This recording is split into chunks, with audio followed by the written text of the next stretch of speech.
WWT presents Partner Spotlight. Hello, and thank you for joining. My name is Sean Kalwai. I'm a Global Business Development Manager here at Worldwide Technology. And today we're talking to Zerto and WWT about Zerto's Cyber Vault. So I'd like to turn it over to my colleague, Mike Ambruso, and we'll get started. Hey, good morning, good evening, good afternoon, as is appropriate to everybody. I'm Mike Ambruso with Worldwide Technology. Been here for a little over 2 years talking to customers, big and small, about data protection and cyber resiliency. Prior to that, had a long and storied career at EMC and then Dell doing technical sales of data protection technology, and then prior to that 16 years with IBM doing data protection. So that all sort of adds up to well over 25 years here in the data protection sphere. And happy to be here talking with my old colleague Sasha Acosta from HPE. Hey Mike, thanks. Just by way of introduction, my name is Sasha Acosta, and I am the Global Sales Leader for the Zerto Cyber Resilience Vault, which is part of HPE. I have about 25 plus years of experience in IT. Much like Mike, actually, I started off with IBM and spent 13 years there, moved over to EMC and spent 9 years as EMC and Dell at that point in time, and then recently moved over to Zerto and HPE over the last 2.5 years. So I'm very excited to be on this call today, and I'm very excited to talk about the Zerto Cyber Resilience Vault and working with WWT in parallel. So thank you for the opportunity. Fantastic. Thank you, gentlemen. So today we really want to kind of dive into, why WWT and Zerto together, why we're better together. So I'd like to kind of start this off with a couple of questions and hear from both of you. So cyber threats, they continue to grow in frequency and sophistication. We see this every day here at WWT. Most CISOs that we talk to, they are really confident that they can recover, but they admit that this process is just way too long. It could be weeks or months as opposed to days or hours. Mm-hmm. So accelerating time to delivery is a big concern. So why is that recovery time so low? And I'd like to hear from both of you on this. Yeah, maybe I'll take a first stab at it, Mike, if you're okay with this. Before we get into the recovery process, I think there's also another aspect that we need to consider, which is also recovery point objective, or the data loss window. So when we're dealing with a ransomware attack, and you have to consider that most customers today really focus on traditional data protection technology, which is augmented to go ahead and help in a recovery scenario. Well, when you consider traditional backup or data protection, what effectively happens is most customers will look to do a backup, and they tend to do a backup, let's say, once a day. Once that backup is complete, depending on the technology, they will go ahead and replicate that technology into a vault or an air-gapped environment, then complete a scan of that environment to understand whether they have a clean copy of that data. If the data is clean, that's great. You have a data loss window, let's say 24 hours, because that process took somewhere around 24 hours. If after you complete that scan, that data shows that it's been compromised, well, then the last known good copy would be from the previous day. So I think the point I want to focus on here is when you leverage traditional backup as a technology to do a restore from ransomware, we have to consider the data loss window. We have to consider the fact that your last known good copy could be anywhere from 24 to 48 plus hours. Now, to answer your specific question around recovery, it also has to do with the fact that in most cases, we're leveraging traditional backup to do these restores, and that can be very, very complex. If you consider what a cyber event is, we're talking about a mass data mover. Like, we're obviously taking data or last known good copy and recovering a large amount of data back into some type of environment. Data protection itself as a technology has never been used as a mass data mover. When you consider having to do such things of that nature, you would tend to rely on something like data or storage replication, perhaps VMware SRM or something like a Zerto technology, which is meant for that massive data. So what we're asking these data protection technologies to do is just not part of the initial use case that it was designed to. Now, above and beyond that, when you actually look at doing a restore from data protection or data protection environment, it is very complex, involves a lot of different aspects. So you have to consider things like the data recovery process itself. You have to understand the backup server and was it designed to ingest or read that much data? Your network and how much can that handle? And there's how much storage requirement you have, how much data are you restoring? And then there's a whole bunch of different personnel that are involved in that process, whether it's IT or backup administrators. It could be SecOps. It could be a bunch of other folks in that organization. So just doing mass restore from a data protection technology is cumbersome, complex, and that's part of the reason why it takes so long to do a restore. Yeah, I think you raised some really good points there. I mean, we talk to CISOs and folks in the C-suite all the way down to, backup management and stuff like that every day. And one of the things that keeps coming forward is that even with great planning and great technology in place, when you meet your actual first cyber event, everything takes longer than you expect. Absolutely everything takes longer than you expect. And you're going to run into complications. You're going to run into problems such as where are you going to recover back to now that, half of your production environment is taped off as a crime scene. You're going to run into situations where you're going to be the people that are key to doing those recoveries are actually busy managing the relationships with other providers and cyber insurance folks. So really the situation that this technology is operating in is going to be one of chaos. And, if you have people in the business that have not been through this previously, there's a lot of, unknowns. And even with good solid plans, these recoveries can take a lot longer than we expect, which is part of the reason that I'm finding this offering from Zerto to be so compelling, is because it's taking a lot of the technological roadmap. Yeah, excuse me. It's taking a lot of the technological roadblocks out of there and, allowing the technology to perform those recoveries faster, which is going to then have the knock-on effect of, even as bad as things may get in this chaotic environment around a cyber attack, you're going to be speeding back that data. You're going to be shortening the time to recovery. And in these situations, right, where the actual survival of the business or the organization is what's on the table, hours can make a difference between a business surviving and not. And certainly hours are going to equate to dollars on a very large scale for these organizations. When you look at a healthcare, for example, that's gotten its electronic medical record system taken offline by a cyber attack, that can translate directly into lives. So, all of these things combined in a very chaotic situation to answer the question of why does this usually take so long? It usually takes so long because the people that are doing it have never done it before. The plan has been tested but never met actual conditions. And the situation is rapidly evolving and folks are under more pressure than they've ever been in their careers. None of these are technology problems. So anything that we can do on the technology side to make things better, faster, stronger, and easier is going to pay dividends back to the organization in the event of a cyber attack. Yeah, Mike, really good points. I thought I'd make one other comment if I could. Sure. When we talk about recovery, we're assuming the majority of the technology that you see today is based on traditional data protection environments. But one of the things that we tend to see is when these attackers or these bad actors get into your environment, they also understand that that is your last resort. So the first thing that they look to do when they get into that environment is, one, disable your security tools, and secondly, disable or compromise your data protection tools. So if you consider, they understand that they get in, if they are able to compromise your data protection platform, well, then effectively you have no recovery because you have no backups, you have no journal, you have no indexing, you have no way to get back, right? So we talked about the length of time, but we also have to understand, do we even have a way of getting back if that is compromised? Right. So, that's and that really kind of leads you into the whole conversation around why it's important to have at least some stuff in a vault. And some functional definitions here for folks, because a lot of these terms get thrown around in the industry: cyber vault, air gap, immutability. These are all terms that often mean whatever the marketing department of the people you're talking to thinks they need to mean.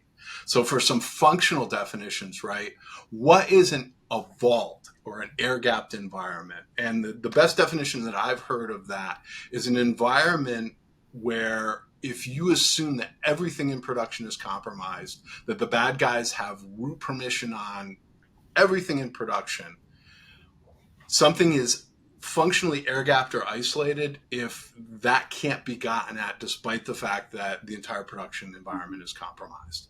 And it really also helps if the backup application isn't aware of that tertiary copy as well. So, when we talk about backup applications, we talk about basically anything that's going to be fulfilling this role. But having that copy that is functionally air-gapped or offline is essential to enable the recovery in the beginning of the recovery of the environment. And this is one of the things that's really exciting about the technology with Zerto that we're here to talk about today. Thank you both for that. That was fantastic. So, we're talking about cyber events, and we're seeing these every day in the news. You mentioned healthcare. We see it in schools. We see it in enterprise businesses, and these hackers are everything is very complex, trying to restore and recover, very complex. So now we have AI that is adding to that complexity. So I'm curious from both of you how you think AI is a factor in these cyber events for these customers. Yeah, Sean, that's another great question. And I guess it's no mystery. I mean, AI is obviously impacting and changing our lives drastically in every aspect, including ransomware. And I look at it from maybe two perspectives. One, the attacker, and the second, the defender, right? So the attacker being the bad guys and the defender being our customers or organizations. And so there's no doubt that the level of sophistication and effectiveness of cyber threats has increased as a result of AI. If I want to make it simplistic or break it down, I'd say it really falls into maybe three categories. Number one is like reconnaissance. Second is perhaps like phishing or social engineering, and then maybe payload deployment. So let me just go into a little bit more detail on each of those. Like if you consider what a ransomware attack was several years ago, there's a concept called dwell time, which is the bad guys get into your environment and how long are they in that environment before they invoke some type of payload or malware or start to encrypt data. And that used to be 6 months, 9 months. It was a long amount of time. So the longer that someone was in your environment, theoretically, the quicker you might be able to identify that someone's there and shut that down.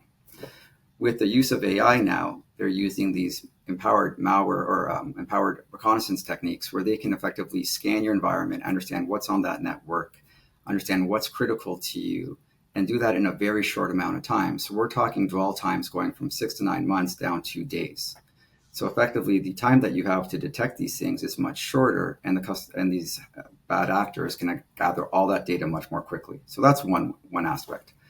The second is around, like I would argue, phishing and social engineering. So if you consider some of the first line of attack for a lot of these bad actors is trying to get in through some of the individuals or people within that organization. Now, through leveraging things like AI, they can do whether it's deep fake type messaging to employees. So for example, there might be an email or a message that comes out that looks like it's coming from the general manager or perhaps an executive of the company. It says, click this link to watch this video. And they're so realistic that people will click on them because it looks like it has the same logo, it has the same personnel face, it has the same voice, right? So these things are becoming so much more sophisticated and people will click on these links. And then of course you're creating some type of backdoor. Now, with AI, they can now do that on an industrial scale. What was that, Mike? I'm sorry. I said, and AI enables them to do that on an industrial scale, completely customized, but hundreds of users at a time. Yeah, exactly right.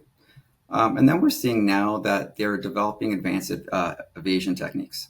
So effectively, they're using AI in order to have ransomware to be unavoidable or less avoidable through detection or traditional security measures. And there's a new concept, which is more so around polymorphic malware. And what we're seeing is that the malware continuously changes its code to avoid being detected, right? So again, there's just so much AI that's going into this and into how they can ensure that the ransomware attacks are more successful. And then I guess one last point I'll bring up is with AI, as we mentioned, they can do the reconnaissance on your environment. And with AI, they can quickly start to determine what data is sensitive or more critical or more important to your organization. So when they're doing this exfiltration or when they're trying to encrypt that data, they can target that data that's specific to you.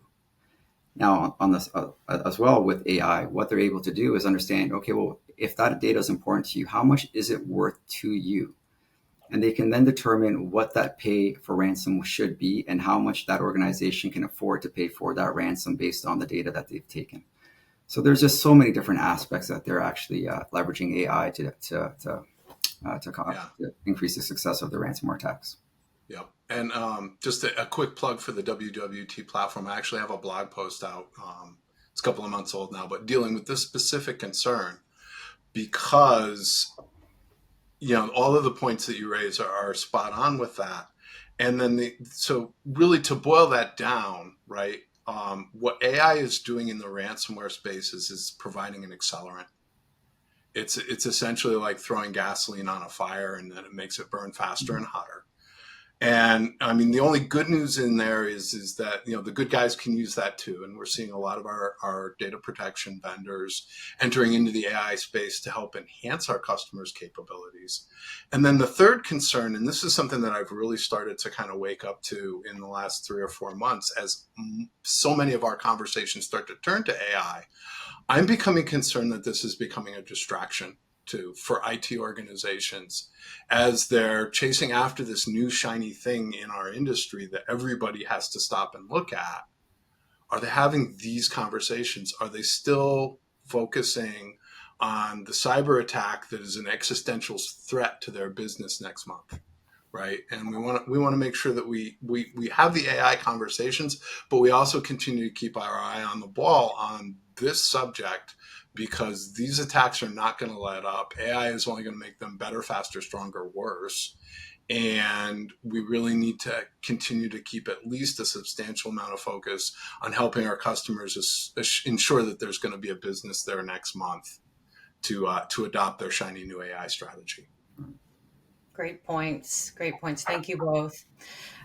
So again, when we're talking to our customers, we try to impart on them that, you have to assume breach. So it's not a matter of if, but when you're going to be attacked. So when we're talking to, security organizations or CISOs, what, from a Zerto perspective, what can they look to use to make sure that they are recovering as soon as possible? Yeah, thank you. Great question, Sean. So when we look at Zerto as a core technology, or how it was founded, it was primarily in the disaster recovery space, right? So we always talk about being able to provide customers with RPOs of seconds, so recovery point objectives of seconds, and recovery time of minutes, right? So much faster. And what customers would do is leverage that technology for the most critical workloads. So we've obviously enhanced that technology to deal with ransomware and cyber recovery. So we do a couple of things that are what I would say rather unique. And the first thing that we do is replicate and detect. So if you consider when a customer is writing their data, we are effectively almost instantaneous or near synchronously writing that data to a secondary copy. Now, as we are writing that data, we are also doing inline detection of that data. So that means we are scanning for anomalies, encryption, to be able to capture any type of changes to the data or any malware or anything else that that may be impacting the customer's environment. That is happening inline. So effectively, if we look back at some of the other technologies where they do a post scan, we are doing that inline detection up front. What that means is if you consider a ransomware attack or blast radius, if you can identify that up front versus 16, 24 hours later, the impact of what can happen to your environment is obviously very different. So once we've replicated and detected, then we move to what's called isolate and lock. So we have a copy of that data. We now move it into a completely air-gapped environment. There was no firewalls, there's no network connectivity. And we go ahead and we lock that data using immutability, right? So now that data cannot be altered, it cannot be changed, it cannot be deleted. If something was to occur, you know that you have the copy of this data that you have in your vault. And what we also do is include a clean room. And a clean room is a concept that people perhaps don't understand. They understand ransomware recoverability, but they don't consider the idea of a clean room. If you do have a clean copy of that data, regardless of the technology, you have to be able to restore that technology to some environment so you can start to do your forensics testing and cleaning. As Mike had mentioned earlier, oftentimes when you're hit with a ransomware attack, depending on where you reside, you may have the FBI there, you may have insurance companies there. They might put your entire environment on forensic hold, which means you have nowhere to go ahead and start to do this cleansing. If you have this clean room, which our solution embeds a clean room, you could now get that data or a copy of that data that you have, bring it back, start to do that forensics. And then once you feel like that you're comfortable with that information, once your security team has done their analysis, you can go ahead and leverage Zerto to promote that back into a production of choice in a timely fashion. And so the ultimate goal we had was a couple of things. Number one, we realized that recovery point, just losing 24 to 40 hours of data loss was not viable. So we've been able to shrink that window down from days to hours. Recovery time, leveraging Zerto technology, we're able to restore that data within hours as well. So we're talking about a reduction in terms of total ransomware impact by approximately 99%. Mike brought up a good point around zero trust. Our entire environment assumes that everything and anything will be compromised in your environment, and we're okay with that. It is a zero trust architecture where everything in production can be compromised. We still have that data sitting in that air-gapped environment that we could help do a restore from. And then the clean room. The clean room is a massive differentiator, in my opinion, because you need to have a clean room in order to do your forensics and be able to promote that data into production or another environment. Yeah. Thank you. Thank you for that, Sasha. So Mike, I'd love to hear from you because, on the WWT side, we work with a lot of different OEMs. So Mike, from your perspective, just, based on what Sasha has brought up, I'd love to hear how you think Zerto is a differentiator and unique in this offering. Well, in part of what's good about this, honestly, is that it's not 100% unique. The model that Zerto is working off of is the cyber vault with a clean room model. And that's something that we have years of experience helping customers implement here at WWT. I mean, I was so excited when I started to see, the collateral that Zerto was putting out around this, because it maps directly into how we've been helping customers do this for a while. We've been implementing cyber vaults from other OEMs and layering stuff on top of, because these other OEMs are coming out with solutions and saying, oh, you've built a vault. That's it. That's great. And it's never enough. And we've been working with customers around this whole clean room concept for a while. And we've got a whole bunch of people that are really expert at and experienced at implementing these types of solutions. So the nice thing about the Zerto solution is it's really easy to map into what we've been doing before. And then to the points that Sasha's been raising around RPO and RTO, and I think these are key, is helping customers to minimize the amount of time that they have to roll back and minimize the amount of time that it takes to get key functionality back into the environment.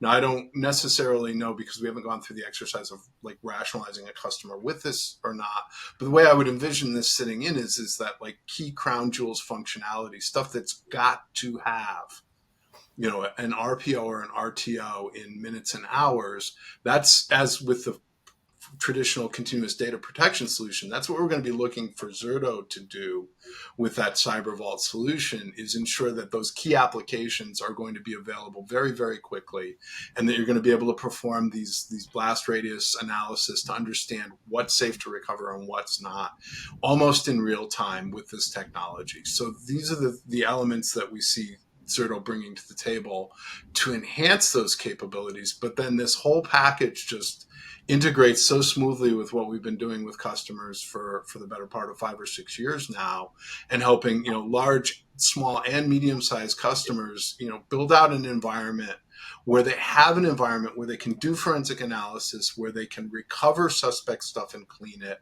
where they can recover clean stuff knowing that they've got an environment where it's not going to be immediately reinfected. And they've got a place to do all of this that's not necessarily going to be on forensic hold, i.e. marked off with yellow police tape, do not use. And this all combines to do the thing that's the most important thing, which is get those services back up and running as quickly as possible into a known good state, so that the business can continue to provide these core services to their customers and continue to exist. Those are all fantastic points. And I know that our customers, our joint customers, they're looking for those ways. How do I easily integrate into my environment? It's very important, because the last thing they're doing is looking for a more complex solution. So for both of you, as we look into the future and we want to understand, what we can do to help our customers, what are some key areas that they should be looking at right now to help secure their environments and their futures for their most critical and important asset, their data?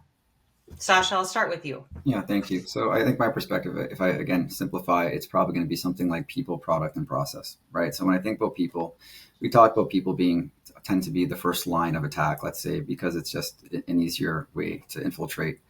And so really what our customers need to start doing, or these organizations, is really education of these frontline individuals in terms of phishing or social engineering type attacks.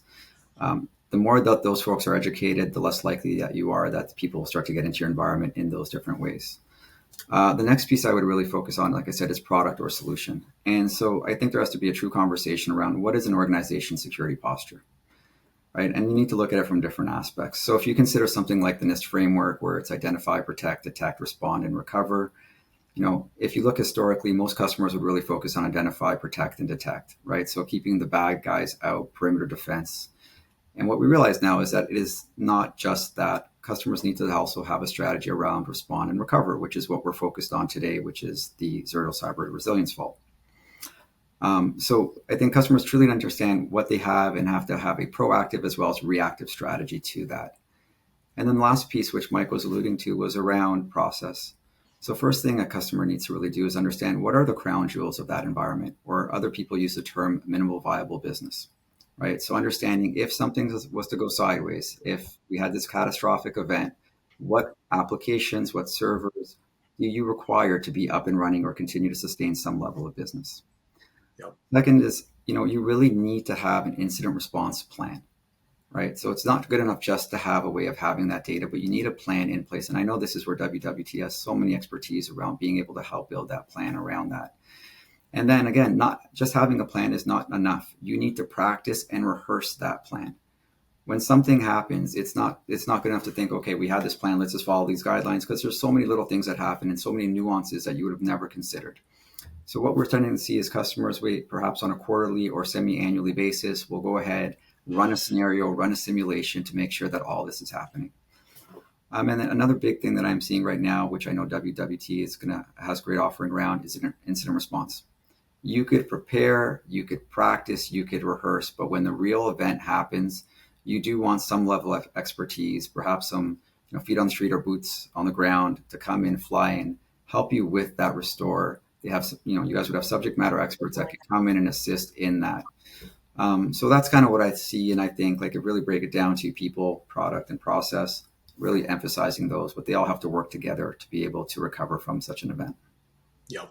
Absolutely. And it sounds like you've been listening in on the talk track I've been doing with customers, because I'm always about those things. The way to make it resonate sometimes is you compare it to a disaster recovery plan. I mean, that's something that most businesses have some maturity in, and they are experienced with it. So you start to ask leading questions like, you test your DR plan, right? Yes. Have you tested your cyber incident response plan? No. Okay, maybe you want to go do that. And the other important thing to keep in mind with all of these, and this is something I know that it's difficult inside of a business context, because we all like completed projects. We like big green check boxes, and none of this stuff is ever going to be done. You're never gonna, you're gonna have hopefully green lights on the project dashboard, but no big green check boxes, because every time you test this plan, you're going to find something that's broken. You're going to find something that's changed. You're going to find something that you didn't anticipate. And you're going to need to modify the plan. Oh, great. We got through it. We modified the plan. We're ready. Yep. Test it again. Oh, we didn't think of this. So, that whole continuous improvement process, ensuring that you test, ensuring that, you have the agility and the practice and the stick time on all of these things to be able to respond in an agile fashion when things get real. And I use when a lot, where, Sasha was using if, but it really serves to present to the customer, this is not a matter of if, this is a matter of when. You have a disaster recovery plan. Do you think you're going to get hit by a hurricane in the next 5 years? Is somebody going to cut the power to your building in the next 5 years? Probably not. Are you going to be cyber attacked? Almost definitely. Mike, you made some really good points, and I want to emphasize or highlight a couple of things. So at this point in time, it is more likely that you get hit with the cyber recovery event versus a disaster recovery. I think, if you consider cyber recovery, disaster recovery event, 61% of all DR events were cyber related, right? So it's just massive. It's incredible to think that you're more likely to have an attacker rather than a 747 belly flop on your data center. The second piece really you mentioned, which is so important, is updating that plan, right? And it's not just, obviously there's the evolving threat is changing, and AI is obviously changing the malware and ransomware. So you have to address your plan for that. But then customers always change their environments. There might be new applications, new servers. There's a bunch of different infrastructure that comes into play that has to be updated. And the last thing you want is to have this plan and then it's all of a sudden, oh, we missed this crown jewel or this, this application or something else that you need to consider. So hence why it is so important to make sure that these plans are continuously and frequently updated. It's a process. It is a process. And I liken it to owning a home. The projects are never finished, right? There is always work to be done. So I want to thank you both. There was some phenomenal takeaways from this. I think the key message here is that, WWT, HPE, Zerto, we are better together. So thank you both for the time today, and we'll see you on the other side. Thank you. Thanks, guys. Have a great day. Take care.